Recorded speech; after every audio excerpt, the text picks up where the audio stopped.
Көптөгөн элдер мен баш болуп, дүйнөлүк биринчи согушту билүүнү кээде бир аз чатышкан деп табабыз. Мен ойлойм анын жөнү мында деп. Ошол дүйнөлүк согушка алып келген заман ошол учурда бүгүнкү күндөн такыр башка болгон. Азыркы заман, биз жашап жаткан заман кандайдыр бир деңгээлде биринчи дүйнөлүк согуш, андан кийин экинчи дүйнөлүк согуш менен түзүлгөн. Азыркы заман кандай көрүнөрүн түшүнүш үчүн өзгөчө азыркы Европаны, силердин алдыңарда Европанын азыркы картасы. Эң кызыктуу нерсе бул картада традициялык картага караганда мындан өлкөлөрдүн чек араларын көрө аласыздар. Бул карта мамлекеттик чек араларды көргөзөт. Бул жерде ичке боз сызыктар. Алар Франция кайсы жерден бүтөт көргөзөт. Же кайдан Швейцария же Германия же Италия башталарын көргөзөт. Демек биз кайсы тилде кайда сүйлөшөт көрө алабыз. Ошентип чындыгында суроо мындай. Мисалы, кайда французча сүйлөшөт, кайда немисче сүйлөшөт. Жана силер байкай аласыздар, көпчүлүк учурда бүтүндөй Европа менен бүгүнкү чек аралар, азыркы чек аралар кайда кайсы тилде сүйлөшөрү менен дал келет. Бир нече областтар бир азын алып таштаганда, мисалы каталониялык жана испандык, чындыгында бул кээ бир суроолорго алып келет. Бирок көпчүлүк учурда азыркы Европада тилдик жана улуттук чек аралар дал келишет. Эгерде биз дүйнөлүк биринчи согушка чейинки заманга кайрылсак, жагдай башкача болчу. Кээ бир чек араларды биз биле алабыз. Биз Улуу Британияны таанып жатабыз. Ал эми Ирландия кесилип калыптыр. Бирок Улуу Британиянын чек аралары мурункудан анчейин айырмаланбайт. Испанияныкы айырмаланбайт, Францияныкы айырмаланбайт. Испанияныкы дагы, Францияныкы дагы, Италияныкы дагы. Мына Германияныкы абдан айырмаланат. Чындыгында эгер Германияны алсак, же Германия империясы биринчи дүйнөлүк согуш учурунда 1900-жылдын башталышынан 14-жылга чейин жана ал Россия империясы алар негизги бөлүктөрдө тилдердин жоюлушуна алып келишкен. Мына бул жерде сиздер көрүп турасыздар, азыр көз каранды эмес мамлекеттер. Башка учур сиздер белгилей аласыздар, ири өлкө Австро-Венгрия, көп аталат Австро-Венгрия империясы деп. Ошентип элдер айтышат, эми силер билесиңер, мен Австрия же Венгрия деп аталышкан кээ бир улуттар менен таанышмын. Бирок Австро-Венгриялык империя деген эмне? Жана Австро-Венгрияда эмне кызык? Бул чындыгында империя болгон. Ал чындыгында ар түрдүү тилдерди сүйлөшкөн жана ар кандай этникалык группаларда турган бардык элдерди бириктиргиси келген. Ушул Австро-Венгрия империясынын чыңдоо биринчи дүйнөлүк согушка алып келген. Балким Австро-Венгрия империясы биз көңүл бөлө турган эң маанилүү империя болуп жүрбөсүн, эгерде биз биринчи дүйнөлүк согуш кантип башталганын түшүнгүбүз келсе. Согуштун башталышына себеп болуп 1908-жылы Австрия-Венгрия официалдуу түрдө Босния менен Герцеговина аннексия кылганы алып келген. Жана көпчүлүгүбүзгө бул дагы башка чаташкан нерсе факт. Бул чынында Босния жана Герцеговина бир өлкөнүн аталышы. Ал Босния жана Герцеговина деп аталат. Же менин оюмча Австро-Венгрия үчүн бул аннексия кылынган бир аймак болгон. Абдан окшош диалектте сүйлөшө ала турганын көрө алабыз. Серб, хорват жана Босния алар лингвистикалык жана этникалык жактан абдан байланышкан.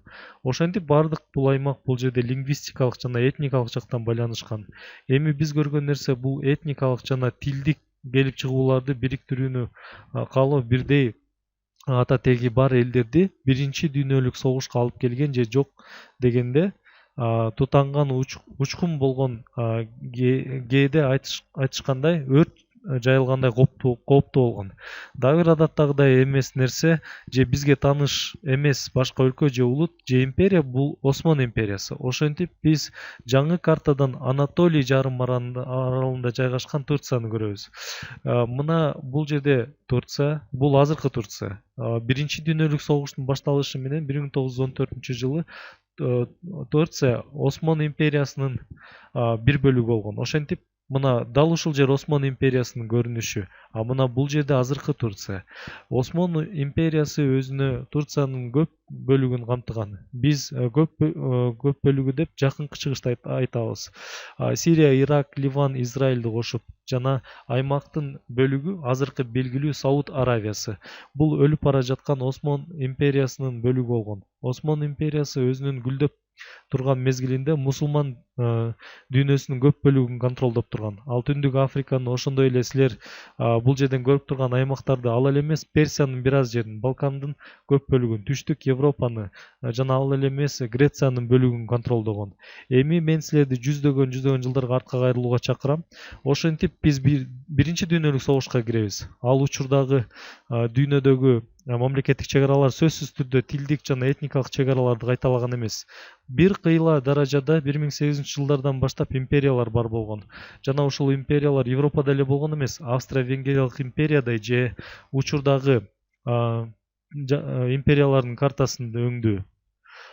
Силер бул жерден балким эң үстөмдүк кылып турган империяны көрө аласыздар. Ал Британия империясы. Мына бул жерде кызгылт аймак. Бул бириккен падышалык. Улуу Британия мына так ушул жерде. Ирландияны алып салсак, бириккен падышалыкты алабыз. Улуу Британия бүт Индиялык субконтинентти контролдогон Азиядагы. Египет өз көз каранды болбогону менен Улуу Британиянын ал жакта таасири күчтүү болгон. Рас, Канада, Австралия жана Жаңы Зеландиядай жерлер толугу менен же жарым жартылай Улуу Британиянын контролунда болгон. Жана дагы Африканын олуттуу бөлүктөрү ошол эле Британиянын контролунда болгондугун көпчүлүк түшүнүшпөйт. Демек, биринчи дүйнөлүк согушка жакындап келгенибизде бул империялардын ортосундагы колониялардын ортосундагы өзгөчө Европанын негизги күчтөрүнүн арасындагы жарыш сыяктуу болгон. Өзгөчө Улуу Британия же бириккен падышачылык эң белгилүү чоң империя. Күн эч качан Британиялык империяда баткан эмес. Жана биз азыр көргөндөй эч качан бул империяга батуу болгон эмес. Жана Германиянын империядагы булчуңдары менен ойногон жана аймактарды басып ала баштаган. Канчалык Германия Британиянын аскерлешкенин көбүрөөк көрсө, Германия андан бетер аскерлешкен жана тескерисинче болгон да. Демек, мына куралдануунун жарышы. Анан алар баары өзлөрүнүн империяларын кеңейткилери келген. Ошентип Африка менен катышкан Германия болгон. Ошондой эле Африкага таасир бере алган Франция болгон. Окуяларды байланыштырыш үчүн мына ушулардын баарын силерге эсиңерге тутушуңар керек. Бирок чынын айтканда кээ бир ушул империялардын кеңейиши, таасирлерин күчөтүү же бийликтеринин жайылтуу куру намыскөйлүк болгон. Көпчүлүгү этникалык цивилизация ишенүүлөрдөн түзүлгөн. Мен ойлойм, бул ресурстардын үстүнөн рационалдык контролдук болгон. Мына ушундан дүйнөдөгү ресурстарга жетүү мүмкүнчүлүктөрү ошону менен бирге сырьёго, өзгөчө нефтиге жеткендер же кандайдыр бир деңгээлде деги эле бийлик болуп эсептелеби? Ошентип мен ойлойм, бизде биринчи дүйнөлүк согуштун алдындагы абалды түшүнүүгө жакшы негиз бар бүгүнкү күндө.